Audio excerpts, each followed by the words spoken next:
Hong Kong is an affluent society. More people are affordable to buy new things frequently. As a result, old things are thrown away even they are still not obsolete. Hong Kong is also considered as overpopulation, and so more and more waste are generated. All this poses a heavy burden on the landfills. The increase in waste causes several problems. First, there are insufficient landfill sites to tackle further waste. Land is scarce in Hong Kong, and most land is planned as residential area and country park. It is impossible to further develop landfills. Another problem is the significant economic cost resulting from increasing solid waste. The true costs of handling waste are enormous.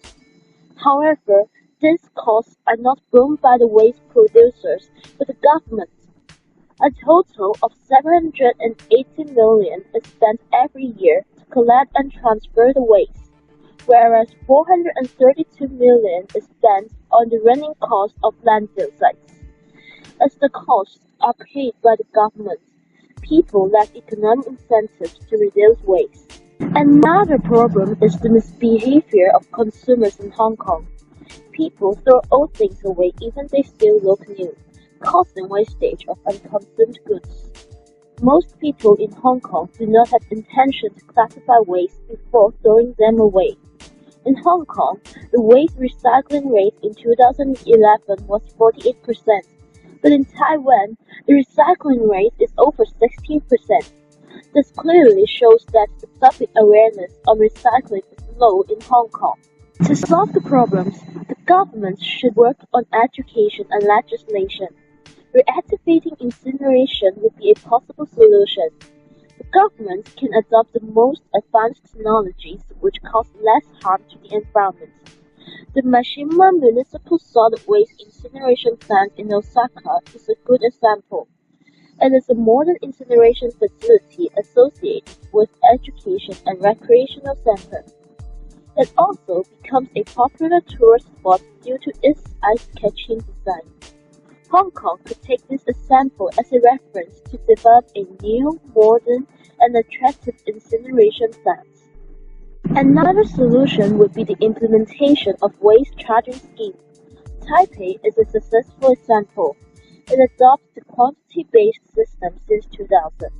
Waste producers are required to deposit their waste into a designated garbage bag at specific times and venues.